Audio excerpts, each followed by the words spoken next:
Hi, I'm Dr. Fox, and let's talk about the abdominal aorta and its branches.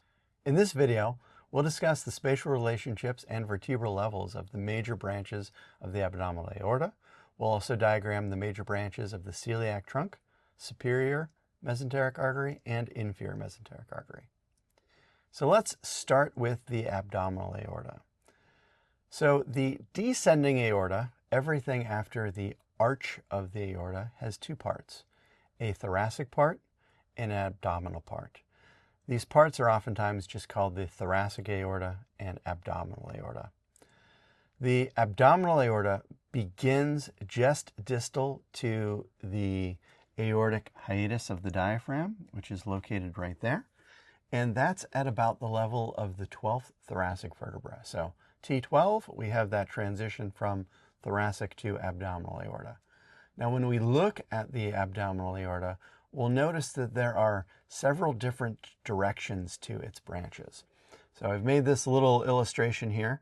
Anterior is there, posterior is there. So some branches are going to be anterior branches. Some branches will be lateral branches, and some branches will be posterolateral branches. So let's note these spatial relationships as we move through the branches of the abdominal aorta. Now, the abdominal aorta cuts out at about the 4th lumbar vertebrae, where it bifurcates into the common iliac arteries. So those common iliac arteries are headed for the pelvis, where they'll bifurcate into external and internal iliac arteries. The abdominal aorta branches are pretty straightforward. Let's take them by how they are oriented. So there is a group of 3 arteries that leave the abdominal aorta anteriorly. These include the celiac trunk, the superior mesenteric artery, and the inferior mesenteric artery. The celiac trunk is the first major branch of the aorta, and that's heading out at about the T12 level. The next major branch is the SMA. That's at about the L1 level. And then the IMA is at about the L3 level. So those are the major branches serving the gut tube. But we've got more than just the gut tube in the abdominal pelvic cavity. So let's think of some of the other viscera that can be served along the way. So let's start with the middle suprarenal arteries. So the middle suprarenal arteries can be found on either side.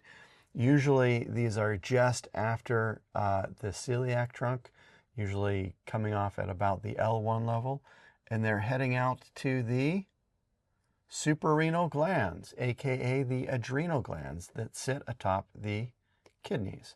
So we will have superior and middle and inferior suprarenal arteries, but the only ones that directly branch off of the abdominal aorta are those middle suprarenal arteries. Next up, and a little larger and more important, are the renal arteries.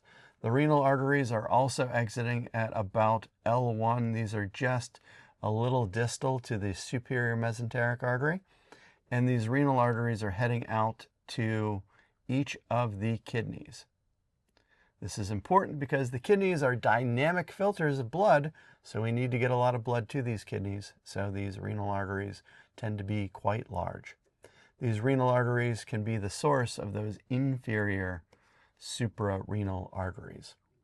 At about the level of the left renal artery, we also have a left gonadal artery, so this can be at about L1 or L2. The right gonadal artery is fairly distal to that, usually at about the level of L2 or L3, so there's tremendous variation here. And these gonadal arteries are going down to serve the gonads, testes or ovaries, depending on what they are and where they're located. But that's not all. We also have those posterolateral branches. Those posterolateral branches include the inferior phrenic artery. The inferior phrenic artery usually comes off around the vicinity of the celiac on either side, and so that's going to serve the inferior surface of the diaphragm. And then there are also, but not pictured, lumbar arteries.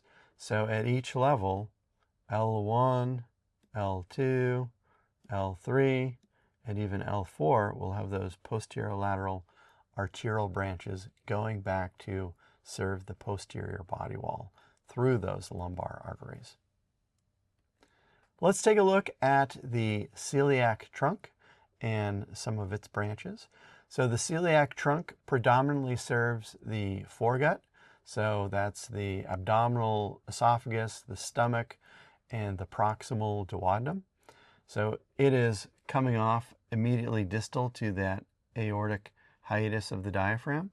And even though we call it the celiac trunk, its anatomy isn't very trunk-like.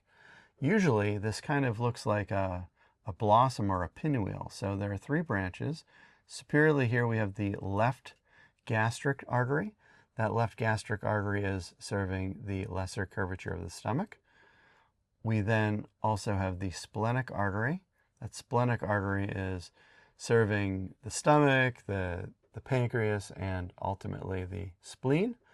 And then the common hepatic artery, which is serving regions of the stomach, duodenum, pancreas, liver, and gallbladder. So 3 major branches of the celiac trunk: left gastric, splenic, and common hepatic. Let's take a look now at the superior mesenteric artery.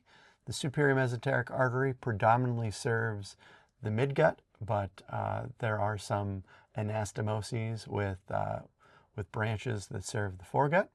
So the SMA is exiting from the abdominal aorta anteriorly at about the level of L1, and its first branch is an inferior pancreatico-duodenal artery. That's a big mouthful. So inferior seems to suggest that there's a superior counterpart, which we will see subsequently. Pancreatico-duodenal. Pancreatico, serving the pancreas. Duodenal, serving the duodenum. So inferior pancreatico-duodenal artery serves the head of the pancreas and the duodenum. And this is going to be one of those anastomoses with vessels of the foregut.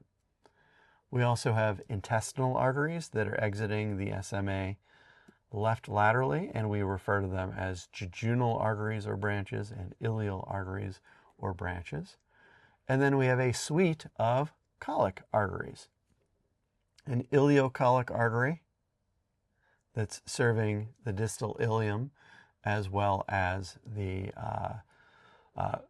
region of the cecum.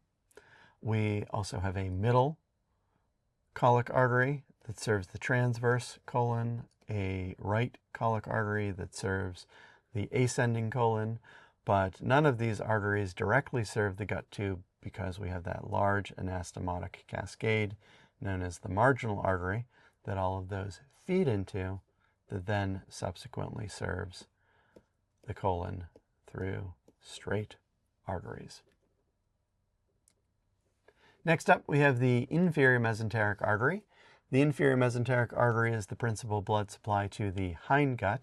It arises from the abdominal aorta at about the level of L3. It's a little smaller, less robust than the SMA. It also is going to feed largely into the marginal artery to serve the colon. And its major branches include the left colic artery that feeds into the marginal artery, the sigmoidal arteries, which can also feed into that marginal artery, but also can directly serve the sigmoid artery, and a superior rectal artery, which is going to serve the proximal rectum.